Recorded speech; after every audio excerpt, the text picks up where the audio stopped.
நயன்தாரா தனுஷ் இடையிலான மோதல்தான் தற்போது தமிழ் சினிமாவின் ஹாட் டாபிக்காக பேசப்பட்டு வருகிறது. நயன்தாராவின் டாக்குமெண்ட்ரி வீடியோவில் நானும் ரவுடிதான் பட காட்சிகளை பயன்படுத்த தனுஷ் அனுமதி வழங்க மறுத்த நிலையில் ட்ரெய்லரில் பயன்படுத்தப்பட்ட 3 வினாடி காட்சிகளுக்கு 10 கோடி வரை நஷ்டம் கேட்டு நோட்டீஸ் அனுப்பியுள்ளார். இதற்கு எதிர்ப்பு தெரிவித்து நடிகை நயன்தாரா தனுஷ் மீது அடுக்கடுக்கான குற்றச்சாட்டுகளை முன்வைத்தார். உங்கள் பழிவாங்கும் நடவடிக்கையால் நானும் என் கணவரும் பாதிக்கப்பட்டுள்ளோம். உங்கள் கீழ்த்தரமான செயல் பற்றி எனக்கும் என் கணவருக்கும் நன்றாக தெரியும் என காட்டமாக அந்த அறிக்கையில் கூறியிருந்தார். இதுதான் தற்போது சமூக வலைத்தளங்களின் பேசுபொருளாக மாறியுள்ளது.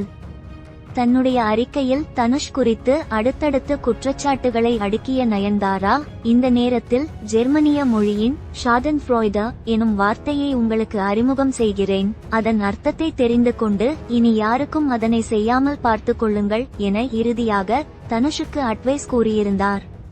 உடனே ஷாடன்ஃப்ராய்டே என்ற வார்த்தைக்கு என்ன அர்த்தம் என்று பலரும் கூகுளை கேட்டு வருகின்றனர்.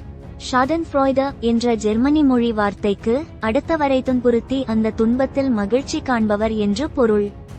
அதாவது தனுஷை அடுத்தவர் துன்பத்தை பார்த்து மகிழ்ச்சி அடையும் சாடஸ்ட் என்று நயன்தாரா ஜெர்மன் மொழியில் திட்டியிருக்கிறார்.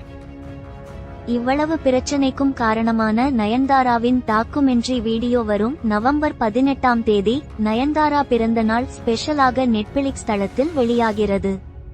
எது எப்படி இருந்தாலும் அந்த டாக்குமெண்ட்ரி வீடியோவுக்கு தற்போது மிகப்பெரிய அளவில் எதிர்பார்ப்பு எழுந்துள்ளது.